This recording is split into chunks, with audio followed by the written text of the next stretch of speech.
सुंदर। और श्रील प्रभुपाद जी के इसी चरण में विशेष प्रणाम अर्पण करके उनके कृपा आशीर्वाद को धारण करके अभी उन्हीं के ही विशेष अवतार भक्त को रक्षा करने के लिए, भक्ति को रक्षा करने के लिए जो विशेष अवतार भगवान का भक्ति विघ्न विनाशक श्री नरसिंहदेव की आविर्भाव के जयंती के बारे में कुछ आलोचना करने के लिए प्रयास करेंगे। श्रीमद् भागवत महापुराण जो कि सबसे प्रामाणिक अमर पुराण है, भगवान स्वयं इस पुराण को सबसे प्रामाणिक करके माने हैं। तो उसमें सप्तम स्कंद में युधिष्ठिर महाराज और नारद जी के प्रसंग में ये कथा आता है। इसमें लगभग 10 अध्याय 1 से 10 के अंदर प्रहलाद हिरण्यकशिपु के चरित्र है, जिसमें भगवान नरसिंहदेव अष्टम अध्याय में प्रकट हुए हैं। अष्टम अध्याय में नरसिंहदेव साक्षात प्रकट हुए हैं। तो इस अष्टम अध्याय के कथानक हम आज, तो इस अष्टम अध्याय में श्री नारद जी ने ये वर्णन किए हैं कि श्री दैत्यराज हिरण्यकशिपु ने अत्यंत क्रोधित होकर के प्रहलाद को स्वहस्त में बद्ध करने के लिए तैयार हो गए, मारने के लिए। और भगवान सभा भवन के खंबे से निकल करके हिरण्यकशिपु को वध किए। ये मुख्यतः ये विषय वर्णन है सप्तम स्कंद के अष्टम अध्याय में। भगवान का आविर्भाव इसी में हुआ है, नरसिंह भगवान के प्रादुर्भाव इसी में हुआ है। तो हम इसी अध्याय की थोड़ा संक्षिप्त में आलोचना करेंगे अभी। तो भगवान नरसिंहदेव का आविर्भाव के कारण के बारे में कैंगल हम सुबह बताए थे, जिसको मुख्यतः सत्यम विधातुम निज भृत्य भाषितम। आपने निज भक्त के बात को सत्य प्रमाणित करने के लिए भगवान आते हैं। लेकिन अभी थोड़ा हम अगर पहले से देखेंगे इसी अध्याय में, नारद जी कहते हैं कि नरसिंहदेव आविर्भाव हुए किस लिए? हिरण्यकशिपु को वध करने के लिए, ना प्रहलाद महाराज को रक्षा करने के लिए। प्रहलाद महाराज को तो पहले कितने कितने मृत्यु में प्रयास किया था, मृत्यु के लिए प्रयास किया गया था। कोई नरसिंहदेव पकड़ थोड़ी ना होते, वो बच गए थे। तो उनको रक्षा के लिए कोई आवश्यकता था तो नहीं, है ना? नहीं, अगर पूछा जाए भक्त को रक्षा करने के लिए, भक्त को रक्षा तो पहले करना था। तो इस घटना को थोड़ा गौर से सोच कर देखिए, भगवान क्यों प्रकट हुए, मुख्य कारण क्या था, आशय क्या था उसके पीछे। ऐसे वर्णन करते हैं नारद जी कि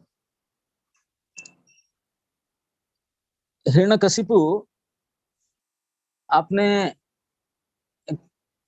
पुत्र को मारने के लिए इतने क्रोध क्यों प्रकट किए। हिरण्यकशिपु को अपने पुत्र के प्रति बहुत आसक्त थे, बहुत आसक्त थे। तो उनको गुरुकुल में एडमिशन में कराया था, स्कूल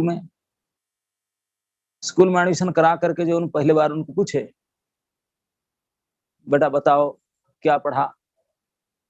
अब पिताजी के मन की जान करके प्रहलाद महाराज वेरी क्लेवर गाय, बहुत स्मार्ट थे।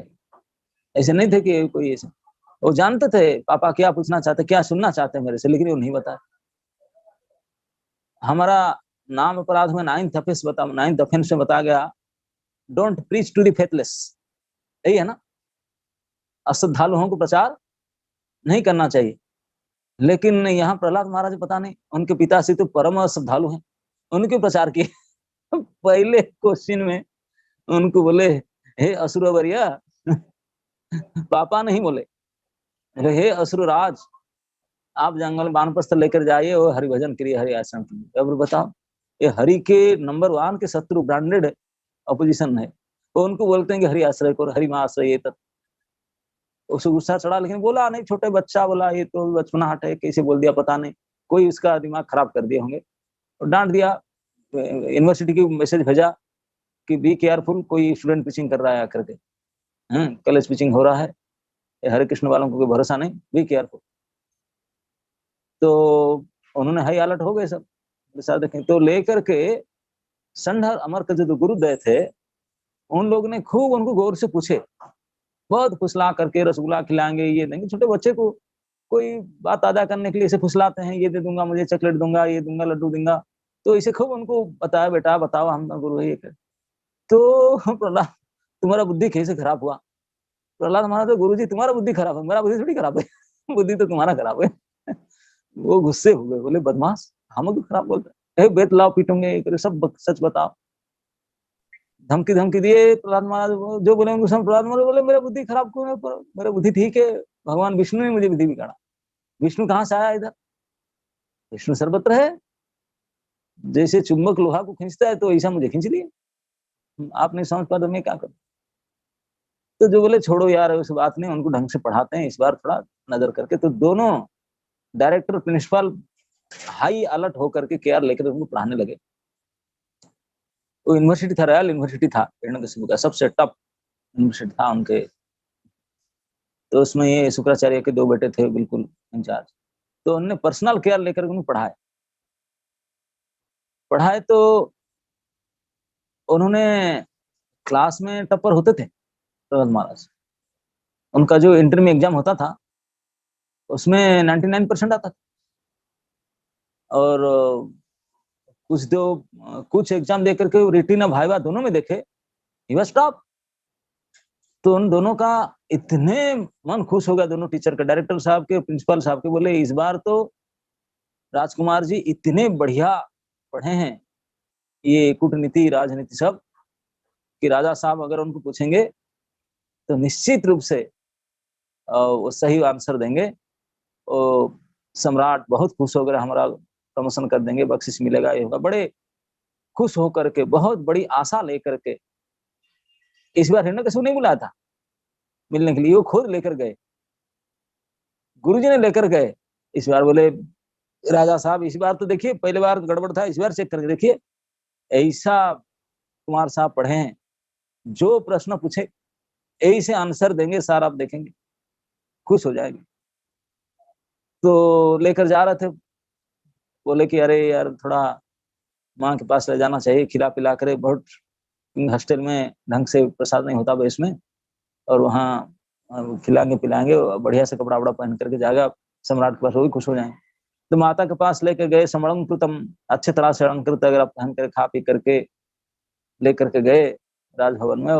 हिरण्यकशिपु ने फिर पूछा, तो इस बार पापा को और पिचिंग कर दी अरे श्रवणं कीर्तन नवदा भक्ति बताए, बता ये पक्का फेथलेस पर्सन था। पर प्रहलाद महाराज बताने कैसे, डोंट प्रीच टू फेथलेस नव अपराध, वो जानते हैं लेकिन फिर भी क्योंकि भगवत इच्छा था, उनको श्रवणं कीर्तन विष्णु बताए, नवदा भक्ति बताए, वो तो फेंक दिया गोद से उठाकर, बोला तू बदमाश, तू ही मेरा आंटी-पाटी।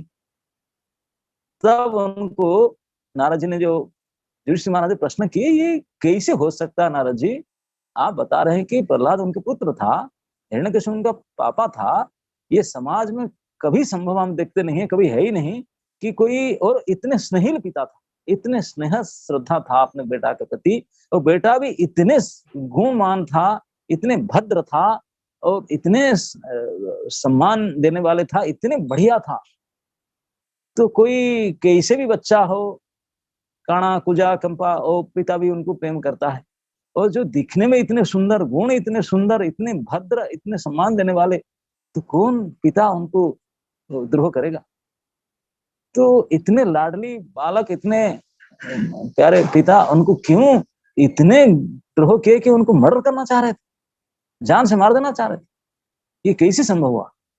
एक प्रश्न जो युधिष्ठिर महाराज पूछे थे, उसके उत्तर में नारद जी बता रहे हैं कि हिरण्यकशिपु अपने अति स्नेह श्रद्धा युक्त पुत्र को क्यों मारना चाहा। इस बार जो सेकंड क्वेश्चन में जो आंसर, जो पिचिंग किए, आंटी पिचिंग किए, उनको नवदा भक्ति की बात कहे तो उठाकर गोद से फेंक दिया, गोद में बैठा था, गोद से उठाकर फेंक करके ऑर्डर दिया उनको मार देना चाहिए, मार देना चाहिए, ये हमारे कुल के कलंक है। तो मारने के लिए प्रयास किया गया, लेकिन मर नहीं रहे थे प्रहलाद जी, बोलता ना, ये क्या मर गए, तो प्रोटेक्टेड थे, आपने भक्ति से इतने सुरक्षित थे। वो जितने प्रकार के उपाय किए, सैकड़ों उपाय किए उनको बद्ध करने के लिए, लेकिन कुछ नहीं हो पा रहा था। एवरीडे रिपोर्ट आता था नेगेटिव। वो इस नेगेटिव रिपोर्ट को सुन करके उनका बीमारी और बढ़ गया, बहुत ज्यादा बीमार हो गया, बेड रिडन हो गया, आईसीयू में गया। हाँ। तो बहुत ज्यादा बीमार था, चिंता में था, क्या करूं, ये लड़का मरता भी नहीं डरता भी नहीं तो इसी हिसाब से एक दिन उनके गुरुकुल के डायरेक्टर प्रिंसिपल आए थे। वो खबर मिला कि सम्राट आईसीयू में है, हॉस्पिटलाइज्ड है। तो आए देखने के लिए, उनको बेड में पड़े थे हिरण्यकशिपु, बड़े चिंता में थे। आकर के गुरुदेव संधा मरकर गुरुपुत्र दयाकर मिले, बोले सम्राट कैसी बात, क्या बातचीत की। बोले अरे मेरा दुख के कारण केवल यही है, क्या ना, मेरा बेटा, उसी के बारे में सोच सोच करके मेरा हाई टेंशन हो चुका है, मैं बीमार हो चुका हूँ। बोले क्यों ना, मैं बूढ़ा हो रहा हूँ, ये बड़ा हो रहा है, अब मैं रिटायर करूंगा, वही राजा बनेगा, मेरा ज्येष्ठ पुत्र है, वो बदला लेगा, जब मैं क्या करूंगा, वही डरता हूँ। तो उसको कैसे सुधारे, मरता भी नहीं, कोई भाग कर जाता भी नहीं चला जाता कहीं, अमर जाता, मार भी नहीं सकता हूँ उसको, छोड़ के जाता भी नहीं, यहीं बैठा रहता है, तुम बदला लगा मेरे ऊपर, यही मुझे डर है। तो गुरुपुत्र देव उनको समझाया, बोले सम्राट आप इतने बड़े शक्तिशाली, इतने महा, आपके बेटा छोटा लड़का अभी 5 साल का है, उसके लिए इतना टेंशन क्यों लेते हैं, बाल बुद्धि है, थोड़ा मैच्योर्ड होने से बुद्धि सुधर जाएगा, बदल जाएंगे, ऐसा कोई बात है। बोले अरे आप लोग तो गुरुकुल पढ़ाना, हम पढ़ाते हैं जरूर, लेकिन हमारे पिताजी को जानते हैं ना, हाँ, लेकिन वो मतलब अभी आने वाले हैं, पिताजी के आने का टाइम हो गया, पिताजी आएंगे और उनके पास तो अद्भुत विद्या है, ऐसे पढ़ाएंगे, ऐसे मंत्र देंगे कि कुमार साहब बिल्कुल बदल करके आपके दिशा बन जाएंगे। तो बोला फिर क्या आप कहना चाहते हैं ना, अगर आप परमिशन दें हम उनको फिर वापस हॉस्टल में ले जाएं, फिर दोबारा ना लेकर जाओ, इस बार तुम्हें बुलाएंगे नहीं, कभी लाना नहीं मेरे पास, लाके रखो परमानेंटली हॉस्टल में, वही रखो, वही पढ़ाओ, जो करना करो, तुम्हारा पापा आने तक, गुरु शुक्राचार्य आने तक यही रखो, जो करो, I don't want to see him ना, टेक हिम अवे, लेकर जाओ, मैं ऐसा मुंह नहीं देखना चाहता। तो सचमुच उनको जब गुरुकुल बेस में भेज दिए लंबा समय के लिए, तो ठीक हो गए, उनको बिना दवाई पानी में ठीक हो गए सम्राट हिरण्यकशिपु, क्योंकि उनकी बीमारी वही था, उन्हीं के बारे में सोच सोच कर बीमार थे, बेटा के बारे में। बेटा को जब फुल टाइम करवा दिए हॉस्टल में, गुरुकुल में, अब तो थोड़ा चैन से रहे, बोले चलो गया तो सही, मेरे सामने तो नहीं आता, जो कर रहा कर रहे। तो अभी क्या हुआ, उन्होंने उनको पढ़ा रहे थे, वो जो फुल टाइम हॉस्टल में थे, और क्योंकि वहाँ रॉयल यूनिवर्सिटी था, तो वहां पे जितने मंत्री, पार्षद और राज कर्मचारी, जितने से बड़े बड़े लोग हुआ करते थे, सभी के पुत्र उसी में एडमिशन लिए थे। कई दैत्य बालक सब थे, सभी के एज सम था, सेम एज में एडमिशन हुए थे। तो एक समय उन्होंने आकर के, कुमार साहब क्योंकि इतने क्लास में टप्पर था, देखने में इतने सुंदर उनका रूप था, गुण भी इतने सुंदर था, और जो हर प्रकार से इसे अच्छा होगा, कौन स्टूडेंट है, आप लोग सब स्टूडेंट हैं, कौन स्टूडेंट होगा उनके साथ फ्रेंडशिप ना करेगा, उनके साथ सेल्फी खींचने वाले, उनके फोन नंबर लेने वाले, उनके साथ मित्रता करने वाले, सभी चाहेंगे कि मेरा उनके साथ फ्रेंडशिप दिखाएंगे। तो इसलिए सब उनके साथ मित्रता करने के लिए आते थे, पूरे यूनिवर्सिटी का सारे स्टूडेंट आते, हर ग्रेड के। तो एक समय टीचर लोग गए हैं लंच आवर में, सारे स्टूडेंट कुमार साहब के पास आगे खेलने, कुमार जी बैठे थे, प्रहलाद कुमार बैठे थे आपस में, बोले कुमार चलिए खेलने के लिए चलिए, सब आए उनके पास, उनको बहुत सम्मान करते थे। ए टू जेड सारे यूनिवर्सिटी का पूरे स्टूडेंट, छात्र समुदाय के नेता थे, बिना इलेक्शन में, बिना पिचिंग, वो लीडर थे, स्टूडेंट लीडर थे, कोई उनको नॉमिनेशन फाइल नहीं करना पड़ा था, कोई इलेक्शन नहीं हुआ था, अपने आप सबके हृदय जीत लिए थे अपने गुण के कारण। वो बैठे थे, सारे स्टूडेंट यूनिवर्सिटी उनके पास आ गए, बोले कुमार चलिए ना, ये करते चलिए। अब प्रहलाद महाराज देखे उन लोग को, बोले ये सब 5 साल के ग्रुप के बच्चे हैं, उनके अंदर अभी कंटामिनेशन नहीं आया है, अभी कितने सादे सीधे सिंपल है।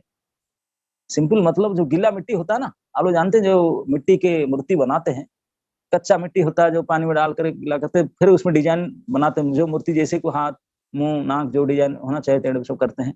और जब तक गिल्ला रहता है मिट्टी, जैसे प्रकार के डिजाइन देंगे टेढ़ा करना, सीधा करना, जो डिजाइन देंगे हो जाएगा। सूख जाने के बाद फिर हो पाएगा क्या? फिर टूटेगा, निकल मुड़ेगा नहीं। तोड़ जाएगा लेकिन मोड़ नहीं सकता। लेकिन जब गिल्लापन होता है, जैसे डिजाइन करना चाहे बदलना चाहे बदला। वो बच्चे जो थे बिल्कुल शुद्ध हृदय थे, उनके अंदर कोई विकार नहीं था, कोई काम लोभ, क्योंकि वो पुरुष स्त्री का भेद भी नहीं जानते थे। वो क्या जानते, कोई विकार नहीं था उनके अंदर। तो इतने क्लीन स्लेट, कोई कुछ लिखा नहीं था। अब कोई बोलते हैं कि कोई कुछ लिखा है लाइन, उसको मिटाने के लिए बोलते टच एंड वेनिश भी फिर कोई पढ़ लेगा, लेकिन उसके ऊपर 2-4 बार और कुछ लिख दो तो कोई नहीं पढ़ पाएगा उसको ओवर राइटिंग करने से। तो जिसमें पहले कुछ लिखा हुआ है उसमें कुछ लिखने से फिर नहीं होगा। इसलिए हम भारतीयों का, प्रभुपाद जी बोलते हैं, ही दोष है। बोले विदेश में इसलिए हमारा इस्कॉन का प्रचार इतना सफल हुआ और बाद में भारत में सफल हुआ। क्यों? बोले भारत में एवरीबडी ए टू जेड सबका पास कुछ ना कुछ काट होगा। जैसे कुछ बीमार है ना, आपको सर दर्द का कुछ हुआ, भारतवर्ष में कोई ऐसे बच्चे से लेकर बूढ़े तक, बालिका से लेकर के वृद्धा तक कोई ऐसे नहीं कि जो कोई नुक्सा नहीं बताएगा आपको, ऐसे करो, कुछ ना कुछ बताएंगे। सब बोलेंगे वैद्यराज है, जिसको बोलेंगे मेरे ये हो रहा है, बोले ऐसा करना चाहिए, कुछ ना कुछ बात बताए। और क्या करें? तो इसलिए अब यहाँ कुछ प्रचार करनेंगे, यहाँ तो 33 करोड़ देवता से और भी कुछ ज्यादा बैठे, 7 दिन में कुछ ना कुछ देवी देवता के बाहर आता है, तो इनको क्या बताएं? तो इसलिए यहाँ संभव नहीं हुआ। प्रभुपाद जी ने दम तोड़ दिए, इधर प्रचार करके थक गए। लेकिन विदेश में गए, वहां क्लीन स्लेट था, कुछ भी नहीं लिखा था, कृष्ण तो कृष्ण, राम तो राम, क्योंकि बिल्कुल क्लीन था पेपर, कोरा कागज, जो लिख दिया वही दिखाई पड़ा। और यहाँ तो न्यूज पेपर भी नहीं, उसके ऊपर भी कुछ लिखा हुआ, इतने कोई जगह नहीं, सारे लिखा हुआ, इसमें क्या दिखेगा? Over writing. तो इसी प्रकार वो बच्चों का हृदय अभी क्लीन था, कोरा कागज था, गिल्ले मिट्टी था। तो प्रहलाद महाराज समझ गए, बोले अगर उनको मैंने अभी ज्ञान दूं, बिल्कुल बैठ जाएगा, जो बताऊंगा मान जाएंगे, क्योंकि इतने श्रद्धालु हैं और बिल्कुल विकार शून्य उनका हृदय है, और मुझे गुरुवर जैसा मानते हैं। ये फायदा उठाया उन्होंने। प्रहलाद महाराज वेरी स्मार्ट।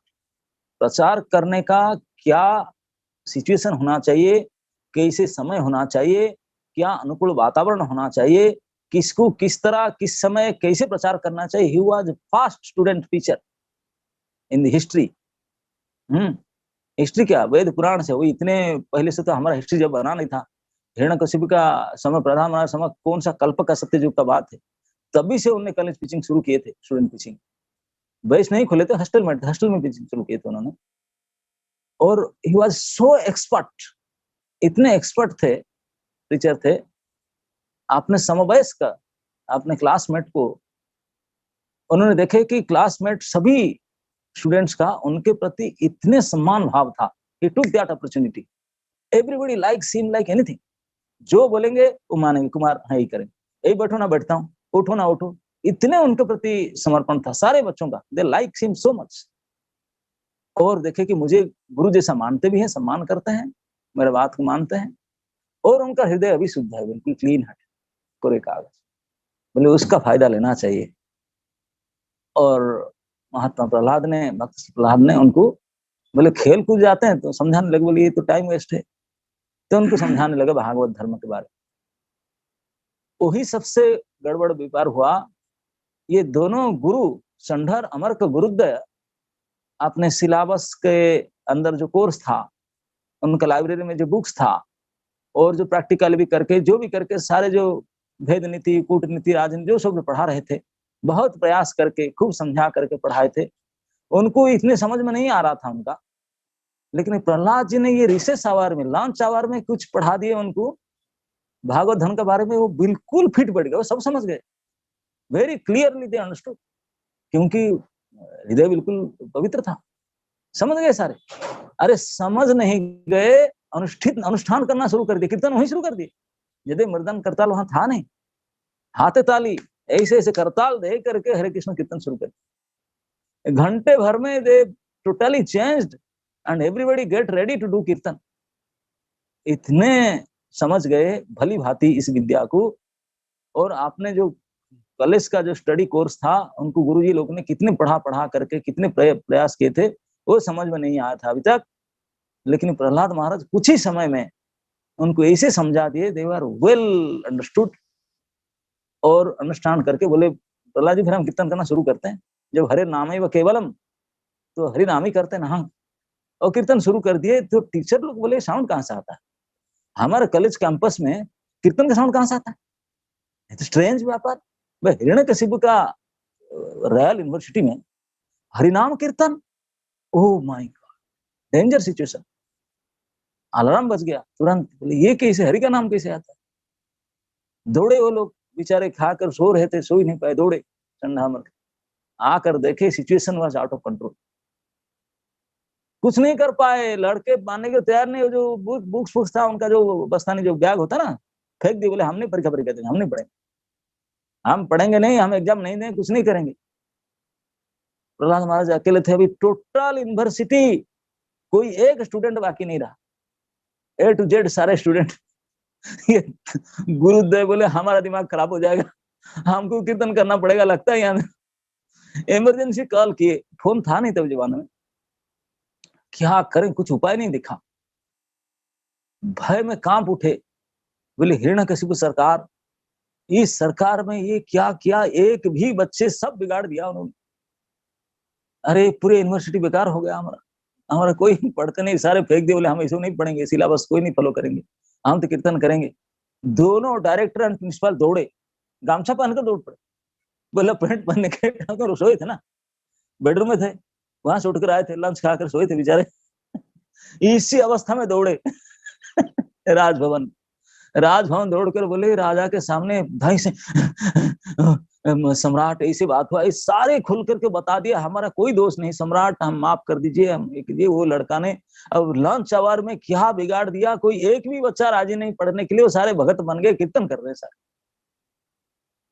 ये हुआ हिरण्यकशिपु का महाक्रोध का कारण। हिरण्यकशिपु अभी तक इतने क्रोध नहीं किया था, पहले क्रोधित था, अपने बच्चे को मारने के लिए ऑर्डर दिया था, दूसरे सैनिक को बोलता था वो मारे, उनके मरवा दो, ऐसे मरवा दो, इसको बदला लेने के लिए चाहता, गुस्सा था, लेकिन इतने क्रोध नहीं था। इतने क्रोध होने का कारण क्या? स्टूडेंट पिचिंग, कॉलेज पिचिंग, यही सबसे बड़ा खतरनाक। आज काल भी हिरण्यकशिपु के जो वंशजगण हैं, उनके डायनेस्टी में जो अभी भी हैं कुछ लोग जो हैं उनके, तो वो लोग भी ऐसे ही, बाकी कुछ काम करो खुश रहेंगे। कोई माता पिता भी ऐसे होते हैं, केवल टीचर नहीं है, बड़े लोग नहीं। अगर तुम्हें इलिसिट सेक्स करो, शराब पियो, बोलते हैं बच्चा ट्रेनिंग ले रहा है, बड़ा होगा, यही तो करना है आगे चल, दे बिकम हैप्पी। अगर बोलेंगे कि हरिनाम कर रहा है, तिलक लगा रहा है, कंठी पहन रहा है, ये सब गलत काम नहीं कर रहा है, पाप नहीं कर रहा है, पुण्य कर्म कर रहा है, ये सब अगर खबर मिला तो माँ बाप तिलमिला उठेंगे, what is going on here, ये क्या हो रहा है, ये बच्चा बिगड़ता कैसा है? हरिनाम कर रहा है, सत्यवाद कर रहा है, सादा भोजन कर रहा है, धोती पहन रहा है, ओ माय गॉड, जीन छोड़ करके धोती पहनने लगा। ये संसार मुंह दिखाने के लायक हम कैसे रहेंगे? एक सत्य घटना है, हमारे राजस्थान के एक स्टूडेंट थे, तो उन्होंने मुझे एक बार बोले मुझे घर जाना है, मैं जाऊं, मैं बोला घर जाओ लेकिन धोती कुर्ता पहन करके जाओ। बोले हमारे घर में झगड़ा करें, मैं जो करेंगे अब जाओ धोती कुर्ता पहन कर। वो भक्त आज भी है, हमारे स्टूडेंट टीचर है, वरिष्ठ, और धोती कुर्ता पहन करके गए, तो उनका घर में घुसने से पहले माँ बाप उनका झगड़ा किए। पिताजी तो बोले भाग जाओ यहाँ से, माँ मत आओ इस देश में, बहुत बड़ा झगड़ा। और माँ ने बुला कर बोला बेटा तुम्हारा बेटी तो बहन है घर में, उनका शादी नहीं होगा, जब दुनिया में हमारा पड़ोसी में देखेंगे तू धोती कुर्ता पहना हुआ है तो उनका शादी नहीं होगा, तो कम से कम बहन के ऊपर कृपा करो, उनका शादी हो जाने के बाद में तू धोती कुर्ता पहना, अभी तक जीन पैंट पहन करके आओ। सत्य घटना बता रहा हूँ, वो भक्त आज भी है, शायद सुन रहे होंगे पता नहीं। तो मैं कहा उनको, मैं बोला देखिए ये स्थिति है राजस्थान का, आज भी अगर आप ढूंढ करके इंटरनेट में देखो राजस्थान का नेशनल ड्रेस क्या है, राजस्थान का जातीय पोशाक अगर ढूंढो, धोती और साफा, यही है ना। लेकिन वो अपने जातीय पोशाक को पहनने के लिए शर्माते हैं, बोलते हैं अगर पहनेंगे हमारा शादी नहीं होगा, पड़ोसी बेटी का शादी नहीं होगा। बोले धोती पहनते हैं वो लोग, पढ़े लिखे लड़के धोती पहनते हैं। अरे बाप रे बाप, ये घोर अपमान। ये स्थिति हमारे भारतवर्ष का हमारी ये स्थिति। तो ये जो प्रचार, कोई स्टूडेंट को कोई प्रचार करता है, कोई बोलता है कि आप शराब मत पियो, सादा भोजन करो, सादा वस्त्र पहनो, झूठ मूठ मत बोलो, गलत संग मत करो, फिल्म मत देखो, हरिनाम कीर्तन करो, भागवत पढ़ो, उपन्यास नॉवेल ना पढ़ कर किसको पढ़ो। ये सब नेट में जो फालतू चीज क्या क्या उसको बोलते हैं, मैं जानता नहीं क्या देखते हैं, सब गड़बड़ी चीज देखते हैं ना फोन में, पोर्नोग्राफी, हाँ ये सब मत देखो। तो बोलते हैं कि ये क्या कर रहा है, हम उसको फोन दिए इसी के लिए, तो वो इसको नहीं देख रहा है। वो परेशान हो रहे माँ बाप। तो ये सब हिरण्यकशिपु के वंशज हैं। तो हिरण्यकशिपु को सबसे बड़ा क्रोध आया इसी कारण से कि ये मेरे लड़का होकर के पूरा यूनिवर्सिटी में सबको बेकार कर दिया, सत्यानाश कर दिया, सारे लड़कों की जिंदगी खराब हो गया, सब भक्त हो गए, हरे कृष्ण जप रहे हैं, सिंपल लिविंग हाई थिंकिंग, सब सादा भोजन करना, धोती कुर्ता पहनना, तिल लगा करके नाचते हैं, भागवत पढ़ने के लिए सब भागवत धर्म आचरण करना चाहते हैं, और कूटनीति राजनीति नहीं करना चाहते हैं। वो ये उनका सबसे बड़े क्रोध के विषय था, सबसे बड़ी चिंता का विषय। ये अब समझ लीजिए, मैं यही कहना चाहता था, मुख्य विषय आज का है कि हिरण्यकशिपु का महाक्रोध का कारण यही था कि क्या, कि उनके जो क्लासमेट को यूनिवर्सिटी में सबको उन्होंने भक्त बना दिया, and he was such A expert preacher. ऐसे समय सुविधा देख करके पिचिंग किया, सालों के उनके जो बड़े टीचर थे, डायरेक्टर वगैरह सब कितने पढ़ा लिखा कर नहीं कर पाए थे, जो उनको दिमाग नहीं चेंज कर पाए थे, वो घंटे भर में उनको आउट कर दिया, सब समझ गए, उनको फॉलो कर दिया, वो सब डिवोटी हो गए। यही सबसे बड़े महाकारण था, जिस कारण से हिरण्यकशिपु जब बोला उनको, इतने क्रोधित होगा, थर थर कांपने लगा, इमीडिएट फोर्स भेजा, बोला पकड़ कर लाओ उनको, ब्रिंग हिम नाउ। अब डिसाइड किया कि अभी मैं स्वहस्त में बद्ध करूंगा, अब मैं संभाल नहीं सकता। ये सबसे अप्रीतिकर, सबसे बड़ी भयंकर अपराध किया, ये सबसे बड़ी अपराध था। तो ये अप्रीतिकर मरणांतक दोष किया, स्टूडेंट पिचिंग करके सबको बदला दिया। गुरुदेव भी सरेंडर कर रहे हैं, तो इसलिए अभी मृत्यु दंड के लिए, मृत्युदंड लायक तो पहले था लेकिन मर नहीं रहा था, अभी मैं खुद मारूंगा, अभी दूसरे किसी को बोलूंगा नहीं, मैं स्वहस्त में उसको बद्ध कर डाला, लेग पकड़ के लाओ उसको। अब जब लाने के लिए बोले उसको, तब तो उनको लाने के लिए बोले, तो पुलिस जाकर तुरंत पकड़ के ले आए। बाकी लड़के पीछे आ रहे थे, बोले कुमार हम भी जानेंगे, हम ना पापा जी हमको बुलाने चले। तो प्रधान हमारा आ गए, अभी भी आए, उनको पता है पापा जी का क्या दशा है, क्रोध में तिलमिला रहा है। वो जो पकड़ने के लिए पुलिस जो सब गए थे, वो लोग भी बताए होंगे, क्योंकि वो इतने सबको सम्मान देते थे प्रहलाद कुमार ने, सारे उनको फेवर करते थे, सारे राज कर्मचारी, चौकीदार से लेकर के ऊपर तक सिक्योरिटी सभी उनको लाइक करते थे, इतने स्नेह करते थे। तो उनको बता दिए कि कुमार सम्राट तो बहुत क्रोधित है, क्या करेंगे। प्रहलाद कोई पापा है हमारा, क्या मतलब चलेगा। आए, आकर दंडवत प्रणाम की, उनके स्वभाव दंडवत प्रणाम करके हाथ जोड़ कर कृतांजलि, हाथ जोड़ करके पापा बताइए पिताश्री।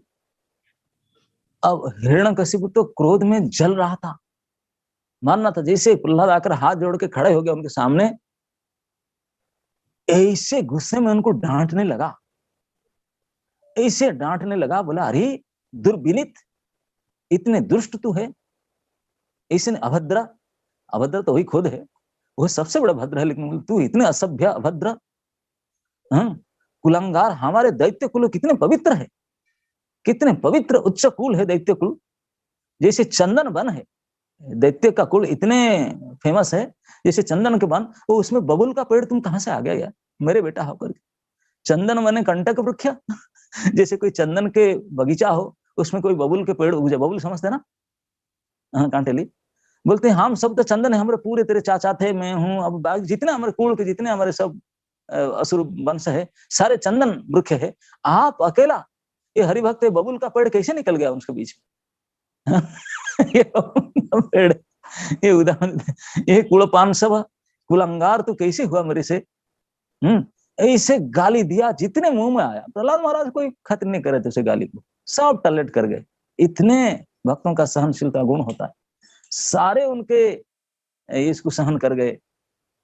अब जब कोई गाली दे रहा है चूर घुस में चूरा होकर के, आप हंस हंस कर सहन कर रहे हैं, उनका गाली और ज्यादा बढ़ेगा, बोलेगा डोज काम नहीं कर रहा है। क्रोध और बढ़ रहा, और गाली दे करके इतने गुस्सा में तिलमिला उठा, बोला मैं तुझे इतने, तू इतने निर्लज्ज है, मैं इतना गाली दे रहा हूं तुझे फर्क नहीं पड़ रहा है, तो फिर भी मेरे हाथ जोड़ करके सम्मान कर रहा है, बताओ तुझे ये पावर आता है कहां से? Where from you are getting the strength? अरे मैं अगर आंख उठाकर किसी को देख दूं, दुनिया कांप जाता है, बड़े बड़े देवता डर जाते हैं, कपड़ा खराब कर डालते हैं, तुम कैसे मेरे सामने खड़े रहते हो, डरता भी नहीं? ना पापा, तुम्हारे पापा ना पापा हूं, मुझे बताता तो गुस्सा, मेरे शासन के सामने कोई नहीं, प्रतिद्वंदी कोई नहीं मेरे सामने, सब डरते हैं, तू ही एक ना डरता है, डरता नहीं है, निडर हो, क्या कारण, क्या बल है? तो प्रहलाद महाराज जैसे खूब गुस्से में खूब गाली दिया, कई श्लोक गाली दिया, गाली देकर जब पूछा तुझे कहां से इतने बल मिलता है मेरे सामने, फिर भी बेसम खड़ा टिका हुआ है, डरता नहीं है? तो प्रहलाद महाराज के स्ट्रेंथ मुझे वहीं से आ रहा है, जहां से आपको आ रहा है, सबको आ रहा है, वहीं से आ रहा है। अब देखिए प्रहलाद महाराज केवल इतना आंसर देकर चुप नहीं हो गए, Prahlad Maharaj again third time started pitching him. ये देखिए तीसरी बार, पहले बार जब उनको पूछा था गोद में उठा करके और बोले कि हरि वास रहे तो गुस्सा हो गए थे, कुछ छोड़ दिए। दूसरी बार पूछे तो नवदा भक्ति कहे तो उसे फेंक दिए, मारने के लिए अड़क दे दिए। अब तीसरी बार इतने गुस्से में वध करने के लिए डांट कर पूछ रहे, तीसरी बार भी उनके बाप को पिचिंग करने शुरू कर दी। प्रहलाद महाराज बोले हे पिताश्री ज्यादा लाल आंख मुझे मत दिखाइए, ये खड़ग फड़ग मुझे मत दिखाइए, गन पॉइंट मत दिखाइए, इसे गुस्सा हो गया। एक्चुअली तुम्हारा शत्रु कौन है? विष्णु मेरा शत्रु है। बोले विष्णु आपका शत्रु नहीं है, ना मैं आपका शत्रु हूं, ना विष्णु आपका शत्रु है, आपके शत्रु आपके मन है, असंयत मन, uncontrolled mind, he is your real enemy. आपके ये असंयत अनकंट्रोल्ड माइंड है, वही आपके शत्रु है, उसको आप देख नहीं रहे हैं और बाहर में शत्रु को ढूंढ रहे हैं। आप सारे जीत चुके हैं, सारे लोकपाल के सम्राट हैं, कोई लोकपाल सकल लोकपाल को जीत चुके हैं, लेकिन फिर भी आपने मन को आपने जीते नहीं, देखा नहीं, इसी वजह से आप अशांति में पड़े रहते हैं।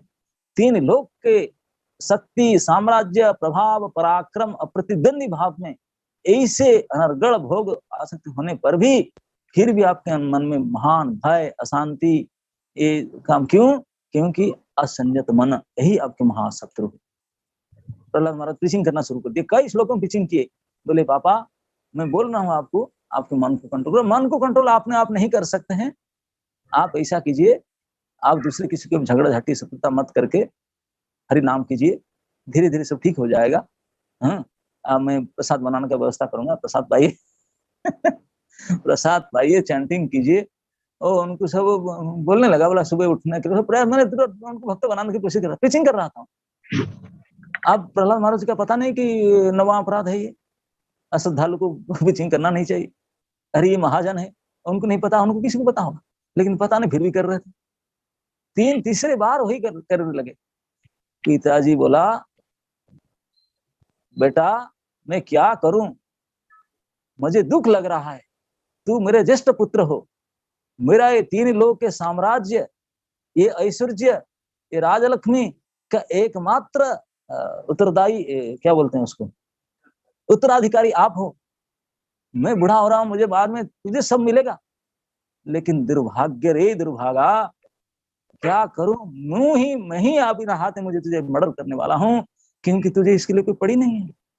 तो उसके लिए छोड़ करके मेरे एंटी पार्टी अपोजिशन पार्टी को तो उनके ही फॉलोअर हो रहा है, और मेरे सामने उनको गुणगान कर रहा है, मुझे प्रीचिंग कर रहा है।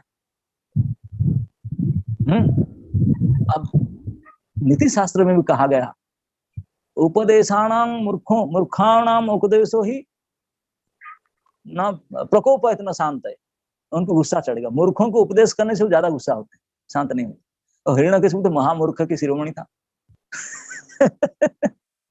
तो उनको प्रीचिंग कर रहे थे। अब प्रहलाद महाराज को पता है क्या रिएक्ट होगा, तो उन्होंने बोला, हिरण्यकशिपु ने बोला, रे पुत्र अब मैं क्या करूं, अब मेरे पास कोई उपाय नहीं है, निश्चित रूप से तू मेरे हाथ में आज बद्ध होगा, आज निश्चित रूप से तू मेरे हाथ में मर्डर किया जाएगा और कोई नहीं बचा सकता। अब मैं क्या करूं, तेरा काल जब पूरा हो चुका है, तुम्हारा जब काल पूरा हो चुका, मेरे हाथ में मरना ही इतना व्यवस्थित हुआ है, तब मैं क्या कर सकता हूँ, वही विधि है, तो आज मेरे हाथ में मरना, तैयार हो जा। गुस्सा में चूर होकर के अपने पेनी तलवार खींच लिया खड़ग हाथ में, विशाल रयाल शोड़ झन करके खींच लिया, खींच करके तैयार हो गया, खड़े हो गया, सीट से खड़ा हो गया, तलवार उठा करके, गला काट डालूंगा आज तुझे, मस्तक उड़ा दूंगा। सभी खड़े होकर थर थर कांप रहे। Only Prahlad was careless, Prahlad अभी भी नहीं डरे। उसको देखकर उनको और परिचय होता, मतलब खड़ग निकाल लिया, पूरा जलता रहता है खड़ग, इतने तेजी धार वाला खड़ग है, लेकिन ये लड़का फिर भी नहीं डर रहा है खड़ग लेकर मैं जा रहा हूँ गला काटने की। फिर पूछा, तुझे हरि के बल से फिर भी नहीं डर है, तू हरि कहाँ तुझे सप्लाई देता है, सप्लायर तेरा है कहाँ? पापा सब जगह में, हिज एवरीवेयर, सर्वत्र विद्यते, सर्वत्र विद्य, चारों ओर देखा घूमकर, कहाँ इधर तो कोई है नहीं, ना है। उनके सामने खंबा था, खंबा में है, दृश्य तो है क्या, दिखाई तो पड़ते, बैठे तो हैं, बैठे तो हैं। अरे बाप रे बाप, पुत्र बद्ध के लिए उद्यत हो चुका था, बिल्कुल क्रोध में पंचम स्तर में जा करके खड्ग हाथ में लेकर के पुत्र बद्ध के उद्यम करके पुत्र बद्ध करने जा ही रहा था। इतने में अखिल ब्रह्मांड नाथ भगवान केवल अखिल विश्व के, अखिल ब्रह्मांड के, अखिल प्राणी के ईश्वर नहीं है, अखिल जीव के अंतर्जामी नहीं है, वो ऋषिकेश भी है। ऋषिकेश का मतलब इंद्रियों के नियामक भी है, प्रत्येक प्राणियों के कंट्रोलर ऑफ देयर सेंसेस। तो हिरण्यकशिपु के प्राणी है, उनके इंद्रियों के भीतर वही कंट्रोल कर रहे हैं। तो जब पुत्र वध के लिए खड्ग लेकर चला जा रहा था, उनके बुद्धि को, उनके मन को भगवान ने खींच लिए खंबे की ओर, ऋषिकेश खींच लिए। कैसे मारेगा बेटा को, सामने गला काटने जा रहा था, लेकिन भगवान ने अपने ऋषिकेश ने उनके बुद्धि खींच ली खंबे की ओर। तो खड्ग लेकर बेटा की ओर दौड़ रहा था, लेकिन वो खंबा की ओर दौड़ा, सबसे पहले भंगा पड़ खड्ग।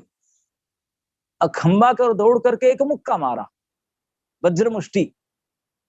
वो तो सोने का खंबा था, उसका तो कुछ होने वाला था कुछ, लेकिन इस मुष्टि का घात में उनके हाथ को थोड़ा पेन हुआ होगा, खंबा में तो किसी ने होगा, उनका हाथ भी वज्र हाथ था, लेकिन फिर भी इतने जोर में मुक्का मारा, प्राण लगा।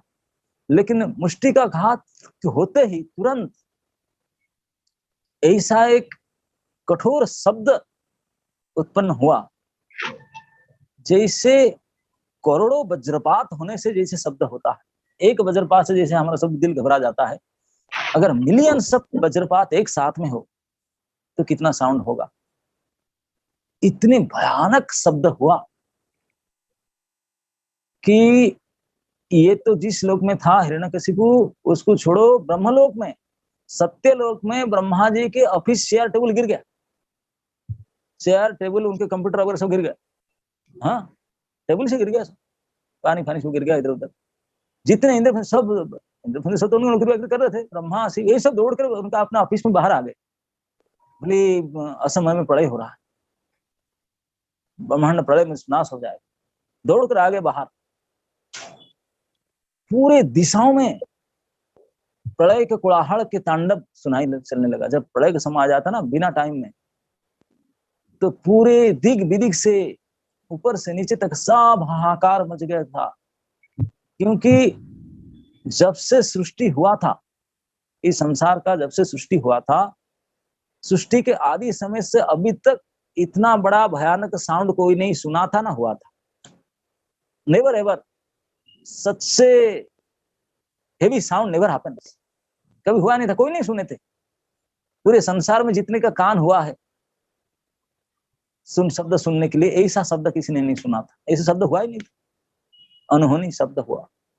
तो इसलिए सब घबरा हुए थे, पूरे ब्रह्मांड में सारे लोग हाहाकार मच उठा था, सब कंप रहे थे।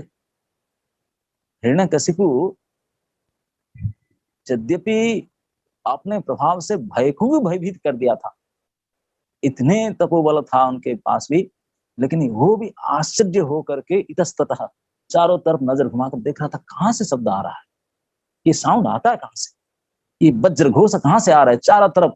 जब चारों तरफ देख कुछ दिखाई नहीं पड़ रहा था, आंख घुमाकर चारों तरफ देख रहा था, उनके अंदर भी एक भय प्रकट हो रहा था, जिनको उन्होंने छिपाना चाह रहा था। अरे कोई लगेगा कि सम्राट भय करते हैं क्या, डरते हैं, लेकिन उनके जो अनुचर वर्ग थे, उनके फॉलोअर थे, वो लोग समझ लिए कि सम्राट भी आंक गए, वो भी तो देख रहे हैं, रोमांच हो गया उनका सब, ये सब देख करके।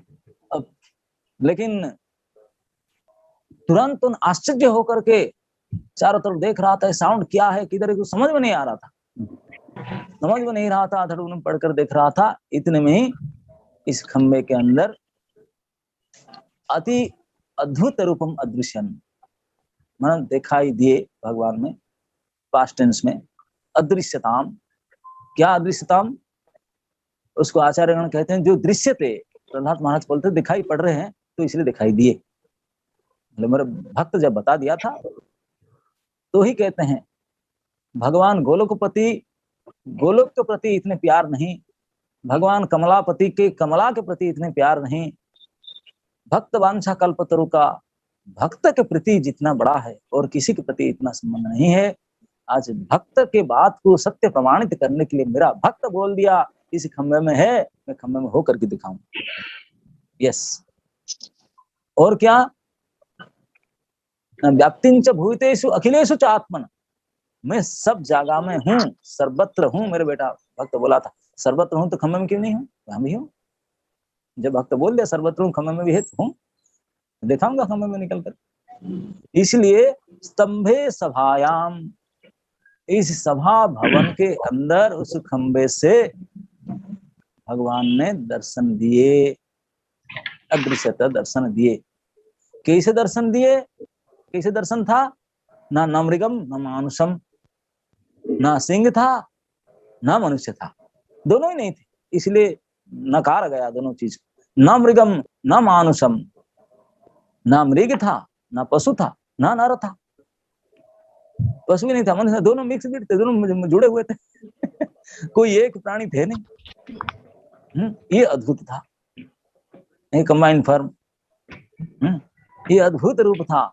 हिरण्यकशिपु ने उसको देखा, आश्चर्य हो गया, थोड़े समय देख करके सोचा, खड़े हो गया, सोच करके अभी सोचने लगा, हाँ समझ गया, ये निश्चित रूप से यही मायावी हरि, मैं उनका माया के बारे में खूब सुना, वही आ गया। हाँ, अभी तक छिप कर बैठा था, अभी आ गया, आ गया, मैं छोड़ूंगा तुझे क्या, मैं तो तुझे बहुत दिन से ढूंढ रहा था, अभी सामने आ गया, अभी लेता हूँ मजा, मारता हूँ तुझे, बद्ध करता हूँ। अभी अभी हिरण्यकशिपु बोल रहा था अपने बेटा को, क्या करूं प्रहलाद, मुझे दुख लगता है, तेरा परमायु पूरा हो गया, इसीलिए तू बड़बड़ करके मुझे प्रीचिंग कर रहा है। जब इसका काल आकर सर के ऊपर मंडरा रहा है ना, अभी अभी उनके परमायु पूरा होने वाला है, इसीलिए मेरे सामने आकर तू बड़बड़ करके मुझे प्रीचिंग कर रहा है। लेकिन परमायु सचमुच उन्हीं का ही पूरा हो चुका, पूरा हो रहा था उनको बोला, इसीलिए उनके बुद्धि भ्रमित हो गया, इसलिए बुद्धि उनका भ्रमित होता, उनका परमायु पूरा हो, इसलिए क्रोध आया। तो परमायु जब पूरा हुआ, इसी कारण से ये भगवान को मारने के लिए, नरसिंह भगवान को, इस अद्भुत रूप को मारने के लिए गदा हाथ में लेकर के टूट पड़ा। सुखदेव जी कहते हैं वो कैसा था ना, जुड़ानंग पतंगा, जिसे महा एक ब्लास्ट फर्नेस के आग जैसा होगा, बहुत बड़े तेज आग जल रहा है, उस अग्निपुंज को देख करके पतिंगा, पतिंगा बोलते ना आप लोग, पतिंगा, वो आग को देख करके बड़े लाइक करते हैं, चले जाते हैं, वो आग तक भी नहीं जाएंगे, पहले से सिर फस खत्म, स्वाहा हो जाएंगे। एक बार पाउडर हो जाएंगे वो लोग, आशीष, बर्न इनटू आशीष। तो यही दशा था, वो था पतिंगा। और भगवान नरसिंह देव ज्वलंत महाअग्नि थे, महाज्वलंत अग्नि थे। उनके सामने पतिंगा की भांति टूट पड़ा, लेकिन क्या करेंगे, पतिंगा को तो स्वभाव ही ऐसा होता है, वो अनल देख करके टूट पड़ते हैं। सारे दार्शनिक बता रहे भगवान के बारे में, सर्वत्र है कैसे अनड़े अनिले खतड़े भूतड़े, सब जगह भगवान है, लेकिन दिखाई नहीं पड़ रहे हैं। लेकिन भगवान मेरे भक्त बोल दिया, अब मैं दिखाई पड़ूंगा, इसलिए दिखाई दिए ऐसे अद्भुत रूप में। अब जब टूट पड़ा गदा लेकर के, अब भगवान ने, जो सुखदेव गोस्वामी कहते हैं कि वो सत्यम विधातुम, बोले सत्य तो पहले कहते अभी सत्य करेंगे, अभी सत्य करेंगे, अभी जो लड़ाई हो रहा है ना, अभी जो युद्ध किए हैं तभी सत्य करेंगे। क्या सत्य? निज भृत्य भाषितम, निज भृत्य बोले मेरा निज, मेरा खुद का पर्सनल सर्वेंट तो वही हिरण्यकशिपु है ना, उनका विजय जय वही तो थे ना। निज सर्वेंट प्रहलाद तो अभी जूनियर है, अभी निज भृत्य हुआ नहीं, नए भक्त है, कहां से ये सीनियरली उठी। निज भृत्य भाषितम, मेरा भक्त जो बोला था, क्या बोला था ना, ब्रह्मा को बोला था कि ब्रह्मा जी मैं ना तो दिन में मरूंगा, ना रात में मरूंगा, ना घर में मरूंगा, ना बाहर में मरूंगा, ना वस्त्र में मरूंगा, ना शस्त्र में मरूंगा, ना ऊपर मरूंगा, ना नीचे मरूंगा। आपके सृष्टि में जितने प्राणी है किसके हाथ में नहीं मरूंगा। जो जो सब सैकड़ों पॉइंट बोला था, सारे पॉइंट को टिक मारे, ओके किए, इसको बोलते सत्यम विधाता। सारे पॉइंट को सत्य प्रमाणित किए, क्यों? निज भृत्य है। हिरण्यकशिपु ओरिजिनली उनके निज दास थे, पर्सनल सर्वेंट थे उनके। इसीलिए भगवान कहते हैं कि मेरा पर्सनल सर्वेंट जो बात कहा उनको मुझे सच्चा प्रमाणित करना है। जो जो ब्रह्मा के सामने सब ओके क्या, ये इसमें नहीं मरूंगा, इसमें नहीं मरोगे, इसमें सब ओके करके तुझे मारूंगा मैंने। इसीलिए उन थोड़ा बहुत लड़ाई किए। यहाँ तो उदाहरण देती है सुखदेव गोस्वामी ने दिए, गरुड़ और अही, गरुड़ जी से सांप को, लेकिन ना तो हम गरुड़ को देखे, ना तो हम सांप को देखे। गरुड़ सांप की लड़ाई कभी देखे नहीं। कई अन्यत्र मुसी का मार्जार, ये उदाहरण दिया गया, ये हम लोग समझ पाएंगे, देख पाएंगे क्या पुराण में। इसलिए मुसी का मार्जार समझते हैं ना, बिल्ली और चूहा। बिल्ली भी सिंह की तरह दिखाई पड़ता है और चूहा हिरण्यकशिपु, ऐसे उदाहरण दिया गया। तो आप लोग, मैं समझता हूँ सभी शायद देखे होंगे, बिल्ली जब चूहा को पकड़ता होगा, पकड़ा मैंने खाने से पहले, कभी देखे होंगे आप लोग। राजस्थान में तो चूहा बहुत होंगे, दिल्ली होंगे, हाँ सब देश में तो होते होंगे। तब बिल्ली को जब चूहा पकड़ता है, नहीं सॉरी, चूहा को जब बिल्ली पकड़ता है कभी कभी जगह में ऐसे होता है चूहा भी बिल्ली को पकड़ लेता है। दिल्ली, नई दिल्ली स्टेशन में मैं एक बार बैठा था प्लेटफॉर्म में, वो रेलवे लाइन के अंदर से, जो रेलवे लाइन है वहां से एक चूहा निकला, बिल्ली देखकर भाग गया उसको। ये इतने बड़ा चूहा था साइज में, बिल्ली भाग गया देखकर डर के मारे। हाँ प्रैक्टिकली बात। तो लेकिन ये रेयर केस है, राजस्थान में ऐसा नहीं होंगे। लेकिन ये सर्वप्रथम बिल्ली चूहा के साथ उनका उसी का मारजार। बिल्ली जब चूहा को देखता है तो जम मार करके जाकर ऐसे पकड़ लेता है।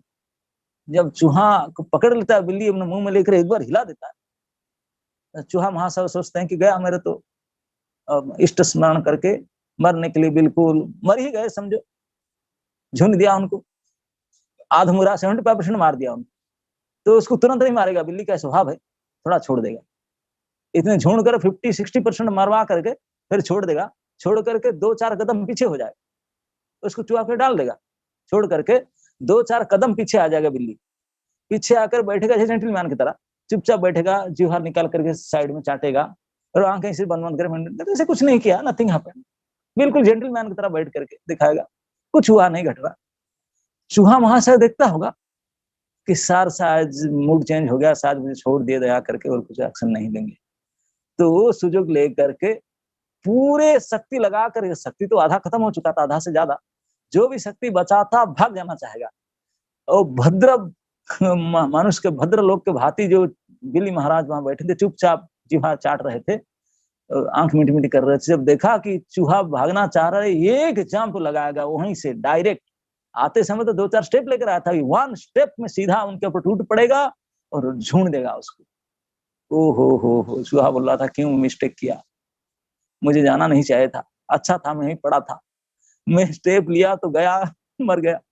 तो ही हिरण्यकशिपु थोड़ा देर खड़ा होकर सोच रहा था, जिंदा था, लेकिन एक्शन लेने के लिए चाहा, मूसी का मार्जार जैसे मूसी को पकड़कर झूण देता है। और फिर थोड़ा देर देखता है, थोड़ा एक चांस में नहीं, थोड़ा खेल करने दे, थोड़ा मजा लेने के लिए थोड़ा छोड़ता है, फिर देखता है। तो इसे हिरण्यकशिपु थोड़ा छोड़ते हैं। हिरण्यकशिपु को भगवान ने थोड़ा छोड़ दिए। अब देखे सारे ब्रह्मादि देवगण, जितने देवलोक में किन्नर, सिद्ध, बेताल, देव, जक्ष, राक्षस, गंधर्व, सारे सीन के पीछे छिप करके, मेघ के पीछे छिप कर सब खेल देख रहे थे, सब लड़ाई देख रहे थे। जब देखे कि हिरण्यकशिपु भगवान के हाथ से फिसल गया और दोबारा खड्ग लेकर आ रहा है, अरे बाप रे बाप, सबका हाल इतने बिगड़ गया। ब्रह्मादि बोले प्रभु अगर बच गया हमको तो नहीं छोड़ेगा। वो देख लिया होगा, वो आईपैड से लगा हो कि कंप्यूटर में देख लिया होगा कि वो लोग सब कनेक्टेड हैं, ज्वाइन किए वो लोग सब ऑनलाइन थे, देख लिया होगा उन्होंने। अरे बाप रे बाप, ऑनलाइन ये सब देख लिया होगा, और आप तो उनको छोड़ दिए, आपको तो कुछ करेगा नहीं करेगा, हमको तो बिल्कुल मार डालेगा, सीधा छोड़ेगा नहीं, कच्चा छोड़ेगा नहीं, बल भी नहीं करेगा बिल्कुल ऐसे ही रगड़ देगा, ऐसे रोने लगे। भगवान बोले अरे सब्र हो जाना, आपके हाथ से छूट गया, हमारा तो प्राण छूट रहा है। भगवान बोले नहीं, अब परमाण हो रहा है, चिंता मत करो थोड़ी देर, क्योंकि मैं इसको वरदान भी दिया था, थोड़ा खेलेंगे नहीं तो खेलेंगे नहीं। तो जब हिरण्यकशिपु बना था, इसी हमारा ये सब रोल करने के पीछे हुआ तो वीर रस आस्वादन करना था, थोड़ा वीर रस भी आस्वादन तो करना ही है ना, आप इतने क्यों डर रहे हैं। तो भगवान ने थोड़ा युद्ध रस आस्वादन भी किए उनके साथ, और किसी के साथ भगवान लड़ाई करने के लिए फिट कैंडिडेट तो है ही नहीं, उनके साथ थोड़ा देर के लिए कुछ मिनट तक लड़े, तो युद्ध रस आस्वादन किए। अंततः उस बात को सत्य करने के लिए भगवान ने उठा करके उनको ले गए। अब लेकर के द्वार के, घर के नहीं कि बाहर के नहीं, द्वार के, आजकल तो जितने सब घर बनाते हैं वो उसको चौकाट होता नहीं, आजकल का डिजाइन खत्म हो गया, उसको दहली बोलते हैं, दहली, दहलेज, दहली, दहल, दहली एक शब्द आजकल तो खत्म हो गया, शब्द ही इस्तेमाल नहीं हो रहा।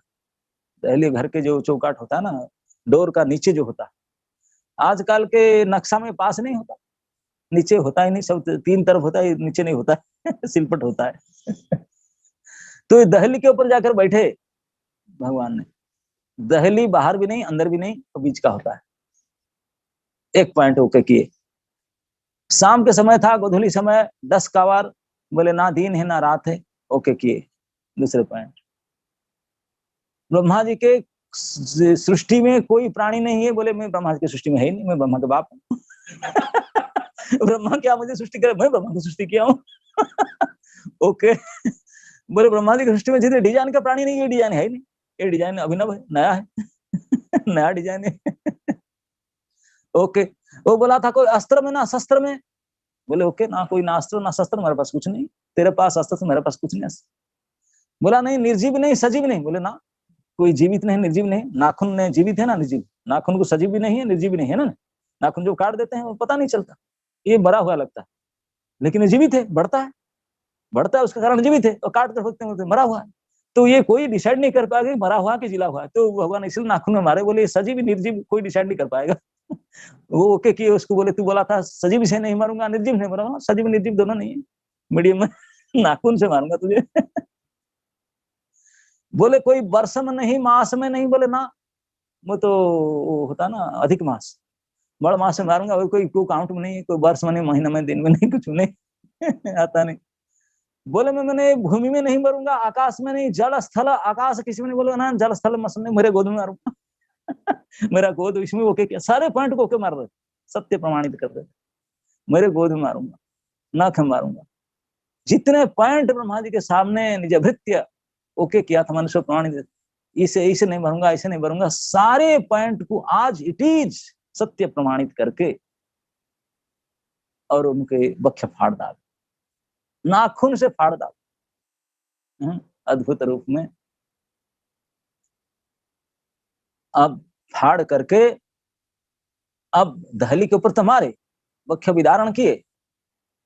अब वहीं नहीं बैठे, कोई सेल्फी फोटो खींचने के लिए भी मीडिया भी नहीं जा रहे थे, डरते बाप रे बाप इतने खतरनाक उनका चेहरा था। फोटोग्राफर भी दूर से खड़े थे, रेंज नहीं आ रहा। तो दहली से उठ करके चले गए, हिरण्यकशिपु का जो अपना सीट था सिंहासन, वहां जाकर बैठ गए सिंहासन। बोलते हैं कि कोई राजा जब दूसरे राज्य के राजा को पराजित करता है तो उनके राज्य सिंहासन को छीन लेता है, उनके राज्य सिंहासन पर, तो मैं राजा हो गया। तो भगवान यही मूड में थे, बोले तुम, मैं जीत गया, तुझे हरा दिया, बता क्या तेरा सिंहासन मेरा, जाके बैठ गया। दूसरे आचार्य बोलते बोले नहीं, ये कारण तो भगवान के राज्य तो सारा है, कौन सा राजा। बोले वो किस लिए बैठे, बोले निज भक्त का स्वाभिमान के कारण। बोले मेरे भक्त है हिरण्यकशिपु, मेरा असली भक्त है, मेरा सर्वेंट है, पर्सनल सर्वेंट, मेरा सिक्योरिटी गार्ड था वैकुंठ का। भले उनको साफ मिले लेकिन फिर मेरा ही है, कैसे गड़बड़ हो बेटा तो मेरा ही है। इसलिए उनका जो सीट है वो मेरा सीट है, मैं उनका सीट में बैठूंगा और किसी में नहीं बैठूंगा। इसीलिए उनका सीट में जाकर बैठे, भक्त के स्वाभिमान के दिखाने के लिए, मेरे भक्त के प्रेम कितने मेरा होता है, मेरे भक्त प्रति प्रेम, ये स्वाभिमान को दिखाने के लिए कि भक्त होना कितने बड़ा है, भक्त के प्रति भगवान कितने मान देते हैं, उनके यूज्ड किया हुआ सीट में भी बैठ जाते हैं, जाकर बैठे जाकर उनके सीट में, उच्च आसन पर। अभी तक उनके डेड बॉडी को गोद में लिए थे, उनको नहीं फेंक रहे थे। बोले क्यों, बोले ना मेरा प्यारा भक्त का शरीर है, उसको कैसे फेंकूंगा, जो फोटो खींचेंगे उनका फोटो आएगा, उनका फोटो आएगा। कोई फूल भी फेंकेंगे तो फूल कहाँ गिरेगा, उन्हीं के ऊपर गिरेगा, भगवान के चरण में नहीं, उनके। बोले अरे इतने बड़ा कर्म किया, सब शाबाशी कर रहे थे, एक थैंक यू, माला फाला पहनाएंगे सर आपको, कोई डर के मारे जा रहे थे। माला आपने भक्त के आंतड़ी को खींच करके, फेस ब्लड निकल रहा था, टपाटप गिर रहा था, उसी की माला पहन ली, स्वयं आपने आप पहन ली, अंत की माला पहन। भयानक आयल था सिंह का, उसको पहन करके आज पर्यंत, उसी समय से भविष्य के और जितने युग होगा, जितने भक्त होंगे, जुगपत भक्तों के राज्य में घोषणा कर दिए, देखो मेरे भक्त कितने महान होता है, भले शापित हो, भले असुर हो, जो एक बार मेरे हो जाते हैं मैं उनको कभी नहीं छोड़ता। इसलिए कोई मुझे पूजा भी करेगा, आज भी आप नरसिंह भगवान जो आरती गाते हैं क्या कहते हैं, नमस्ते नरसिंहाय हिरण्यकशिपुर्वक्षः, हिरण्यकशिपु का नाम आएगा एवरी ईच एंड एवरी आरती में, उनका नाम लेना पड़ेगा। भगवान को प्रणाम किए, बोले उनको प्रणाम तो बगैर होगा नहीं, आरती पूजा। हाँ, इतने भक्ति भाव, भक्त के प्रति इतने उनके स्वभाव। तो भगवान ने, मैं ये कह रहा था कि नरसिंह भगवान ने प्रकट हुए, हिरण्यकशिपु का महाक्रोध और प्रहलाद को मारने, अटैक करने के लिए, पर्सनली गला काटने के लिए तैयार होने के लिए, इसलिए प्रकट हो गए। ये क्यों ये घटना हुआ, हिरण्यकशिपु इतने क्रोध किया, गला काटने जा रहा था, only because of student preaching. उन्होंने कॉलेज प्रीचिंग किया, इतने सक्सेसफुल प्रीचिंग किया, केवल टीचर को छोड़कर बाकी कोई नहीं बचे थे, बाकी एक भी स्टूडेंट नहीं बचे। आप में से DOIS कोर्स करके अगर 4-5 लड़के 100 लड़के रजिस्टर करते हैं, अगर 5 लड़के आ गए, 2 माला जप किए, आप तो नाच उठते हैं, अरे 5 माला जप कर लिए, 5 जप कर लिए, 500 जैन किए थे, 5 जप किए। और वहां नहीं 500 कुछ नहीं, सारे यूनिवर्सिटी के कोई चपरासी तक नहीं बचा, केवल 2 गुरु को छोड़ करके बाकी सारे स्टाफ, लैबोरेटरी असिस्टेंट, चौकीदार तक सब हरे कृष्ण वाले हो गए। ऐसा प्रीचर, कोई कॉलेज प्रीचर ऐसा हो तो तुरंत गवर्नमेंट ने उसको बैन कर देगा ना, नहीं हेवी एक्शन लेगा ना, नहीं। आज भी हिरण्यकशिपु के गवर्नमेंट चल रहा है, ऐसे एक्शन लेंगे। तो लेकिन हिरण्यकशिपु तभी लिया था वही एक्शन। सबसे बड़ा खतरनाक मेजर इवेंट यही हुआ कि स्टूडेंट प्रीचिंग करके सबको भक्त बना दिए, इसी को दिखाने के लिए कि भगवान कहते हैं कि मेरे भक्त प्रचारक होना चाहिए, ऐसे सफल प्रचारक होना चाहिए। अगर हिरण्यकशिपु जैसे त्रिलोकाधिपति महा प्रतिद्वंदी सम्राट भी उनको एक्शन लेना जाए तो मैं नरसिंह रूप में प्रकट होकर के उसको फाड़ डालूंगा। I want to support my preaching, I want to support my preaching. Prahlad Maharaj की प्रीचिंग सपोर्ट कर रही, उनके पिताजी को प्रीचिंग कर रहे थे, फिर भी प्रीचर को इतने लाइक करते हैं, प्रचारक भक्त को। इसीलिए तो भगवान भी कहे गीता में भी अंत में कि जो मेरे इस वाणी को प्रचार करता है ऐसा प्रिय ना कोई हुआ ना होगा, इतने मेरा प्रिय होता है। तो अपने प्रचारक भक्त के महिमा को प्रकट करने के लिए भगवान नरसिंह देव प्रकट हुए, हिरण्यकशिपु के क्रोध को शांत कर दिए, उनके उद्यम को खत्म कर दिए। और हिरण्यकशिपु का गवर्नमेंट में, उनके सरकार में जितने थे एंटी प्रीचिंग करने वाले, मतलब जो सपोर्ट नहीं कर रहे थे कलेश प्रीचिंग को, उनका रूट आउट कर दिए सब। और रूट आउट कर दिया क्या, वो प्रीचर को राजा बना दिए, प्रहलाद महाराज को तो राजा बना दिए। बोले लो तू राजा बनकर प्रीचिंग करो, अभी क्या स्टूडेंट बनकर प्रीचिंग क्या करता। अब प्रीचर को गवर्नमेंट बनाया, मुख्यमंत्री बना, प्रधानमंत्री बना दिया जाए, जो बेस में प्रीचिंग कर रहा है, डिवा बेस कोर्स कर रहा है, अगर वो बन जाए प्रधानमंत्री तब क्या होगा। सेम केस हुआ, प्रहलाद महाराज हुआ कॉलेज टीचर, वो अपने कॉलेज में स्टूडेंट को प्रीचिंग कर रहे थे। अब next day he was prime minister. Prime minister को एक्सपायर हो गया, सोचा भी नहीं था, सारे गवर्नमेंट फेल, कोई मिनिस्टर नहीं बचा, कोई मंत्री नहीं बचा, कोई सेक्रेटरी नहीं बचा, पूरा नया फॉर्मेट करके उन्हीं को सम्राट बना दिया।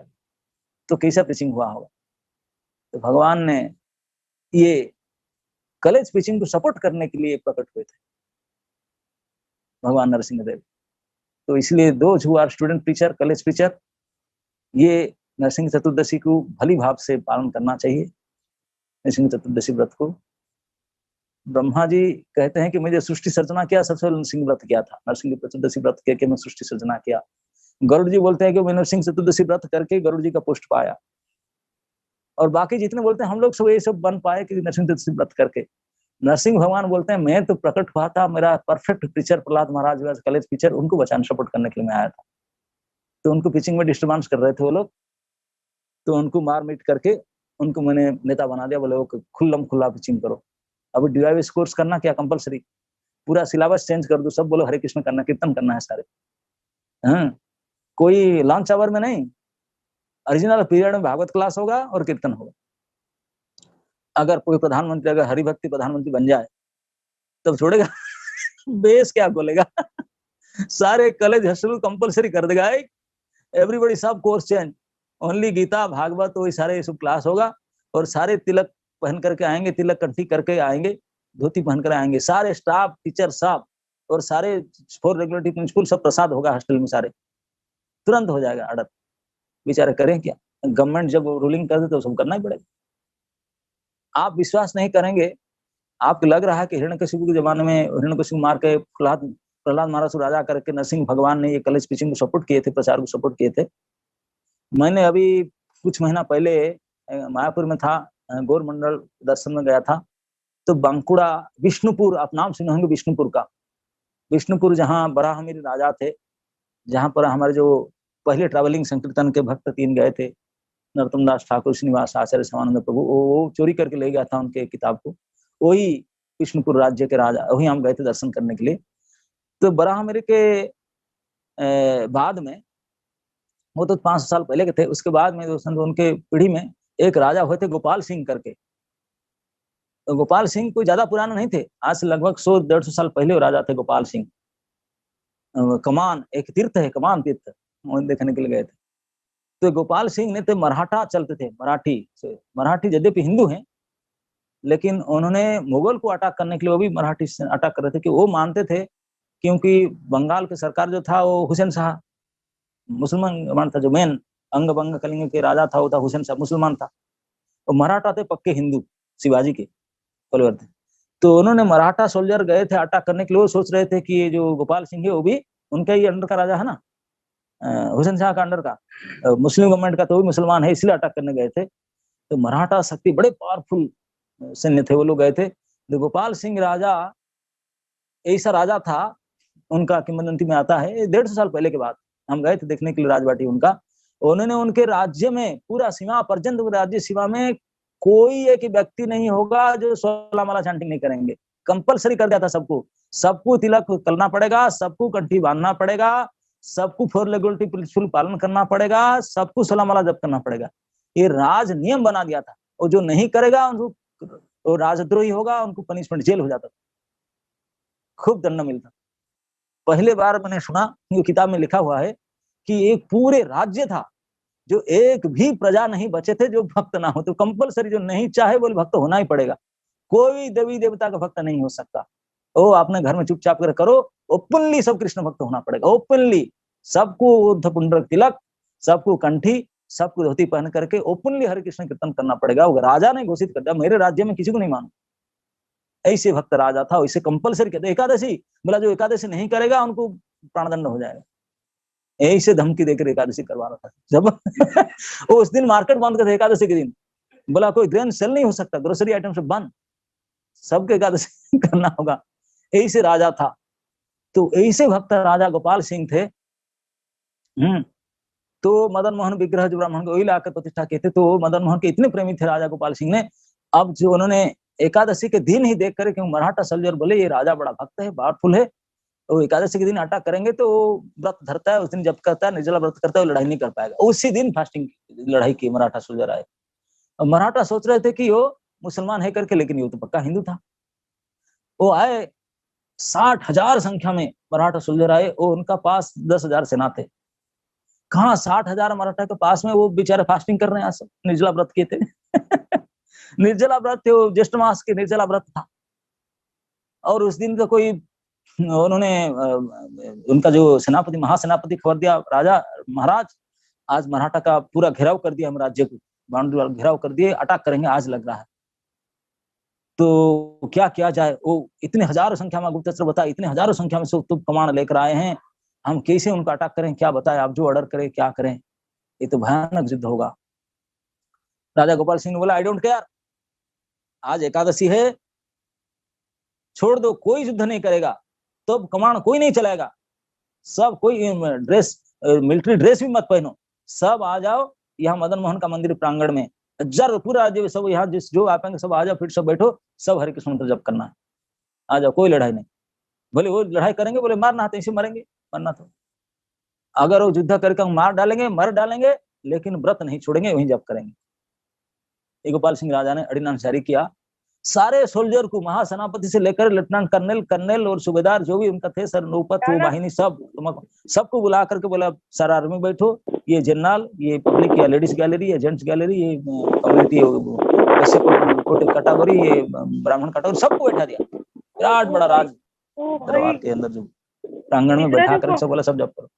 तो राजा स्वयं बैठ करके निर्जला व्रत करके जप कर रहा था, रात्रि जागरण किया, रात्रि जागरण करके जप कर रहा था, और रात को अटैक किए, वो तूफान अटैक, तो कमान का आवाज आया।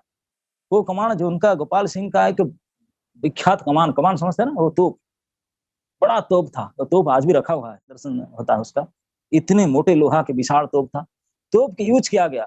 तो तोप का जो आवाज आया, वो समझ गया कि मेरा तोप किसने यूज किया, वो उठकर गाली दिया, सेनापति की बुलाया, तुम मना किया था, तो लगाना नहीं, युद्ध नहीं करना है ना महाराज, मैं आपके पास जब कर रहा हूँ, मैं गया ही नहीं था ना, तोप ना, मैं भी आश्चर्य हो रहा हूँ, कैसी तोप कौन चलाया, तो हमारी तोप है, कौन चलाया, तो पता लगाओ।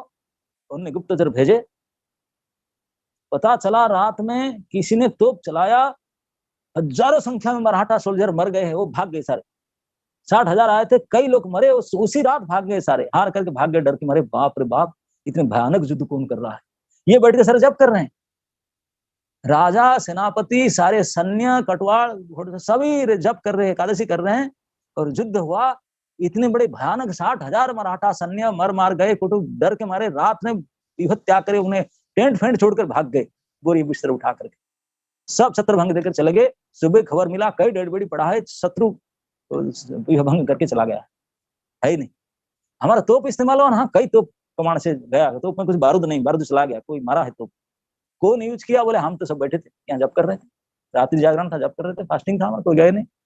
कौन कर रहा था, कौन कर रहा था, सुबह मंगल आरती समय में जब मंदिर खोला पट, तो मंदिर के अंदर बारूद के गंध आ रहा था, मंदिर के अंदर पूरा धुआं बारूद का गंध आ रहा था, और भगवान के शरीर से लग रहा था पता चलते कौन है। तब पता चला कि भगवान स्वयं मदन मोहन गए थे, जाकर कमान चला करके उनको भगा दिए, भाग कर आकर खड़े होंगे, ये पता चला। सारे राज्य की स्नाब सब राजा बैठ करके जब कर रहे थे, भगवान चले गए लड़ाई करने के लिए, और तो कमान उठाकर अकेले, जिनको 400 सैनिक उठाकर जो तोप चलाते, भगवान अकेले मदन मोहन ने तो कमान चला करके मराठा सोल्जर को मार भगाए, वो सब छत्रभंग देकर चले गए।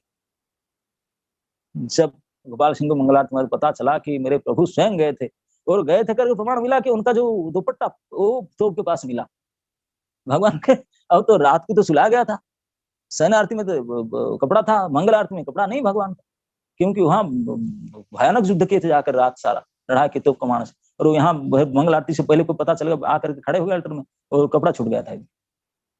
पता चला अब मदन मोहन को कमान को अभी तक पूजा करते हैं, अभी भी रखा हुआ था, 1.5 साल पहले विष्णुपुर में एक कमान जिसे भगवान चलाए थे, उसको पूजा कर रहे हैं, क्योंकि भगवान ने उसको चला करके शत्रु को भगा देते, विजय किए थे, कमान को पूज रहे। तो ऐसे मैं कहता हूँ, ऐसे भक्त राजा थे, सब छोड़कर बोले मरना तो मरना है, सब एकादशी जप करते हैं बैठ करके, सब चैंटिंग करो। अब चैंटिंग कर रहे थे, भगवान ने स्वयं जा करके बचाए।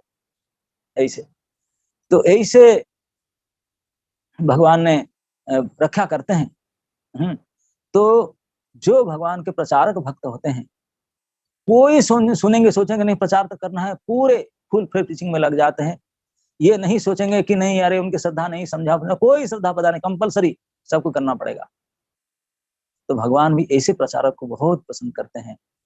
तो प्रीचिंग मूवमेंट को मेंटेन करने के लिए, प्रचारक भक्तों को सहायता करने के लिए, उनके ऑब्स्टैकल को दूर करने के लिए, उनके विघ्न को दूर करने के लिए, भगवान आज वैश्विक शुक्ल चतुर्दशी दिन उनके सबसे बड़ा एनिमी जो प्रीचर को आतंकित कर रहा था, वो आतंकवादी हिरण्यकशिपु को छाती फाड़ डाले, प्रकट हो गए स्तंभे सभायाम न मृगम न मानुषम, उन्हीं के घर में खंबे से प्रकट होकर के अद्भुत नरसिंह रूप प्रकट किए।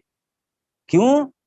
जब subsidise his anger and kill him to protect Prahlad Maharaj the great preacher. सबसे बड़े प्रचारक कौन से प्रचारक थे ना? College preacher. तो दिस इज ये जितने स्टूडेंट प्रीचर है, कॉलेज प्रीचर है, ये सबके लिए बहुत बड़ी प्रोत्साहन की बात है कि भगवान नरसिंह में स्वयं उनके लिए प्रकट हुए थे, और प्रीचिंग मूवमेंट को बढ़ाने के लिए, उनको सपोर्ट करने के लिए। तो preacher should be encouraged, get encouraged and enthused. भगवान नरसिंह देव के प्रोटेक्ट, नरसिंह देव उनके साथ में हैं। कभी ऐसा हुआ तो खंबे तोड़ करके निकल सकते हैं, डरो मत, प्रचार करना चाहिए। लेकिन प्रहलाद महाराज जैसे समय, सुविधा, सुजोग, अनुकूल वातावरण देकर प्रचार किए, ऐसे प्रचार किए कि कोई एक नहीं बचे, सबको भक्त बना दिए। इस प्रकार के एक्सपर्टीज होना चाहिए, क्योंकि नारद जी के शिष्य थे ना, नारद जी भी he was so expert, strike the iron when it is hot। जिस समय लोहा गर्म है उस समय हथौड़ा मारो तो बैंड होगा, बाकी समय में वो बैंड नहीं होगा, आपका हाथ बैंड हो जाएगा, लोहा बैंड नहीं होगा। ठीक, प्रचारक को भी इतने बुद्धिमान होना चाहिए कि कौन सा समय में किस डोज में प्रचार करें ताकि वो बिल्कुल काम कर जाए। बाकी समय प्रचार करो तो तुम्हारे गड़बड़ हो जाएगा, टांग तोड़ देंगे तुम्हारा, उनका कुछ नहीं होगा। ऐसा नहीं करना चाहिए। तो यू ऑल शुड बी एक्सपर्टाइज्ड। तो ये प्रहलाद जी के प्रसंग, Prahlad ji super expert, extraordinary teacher, और उनके सपोर्टर थे भगवान नरसिंहदेव, और उनका आंटी जो हिरण्यकशिपु थे। ये केस यही है। ओके, श्री नरसिंहदेव भगवान की, भक्त स्टूडेंट प्रीचर प्रहलाद महाराज की, समवेत भक्त वृंद की।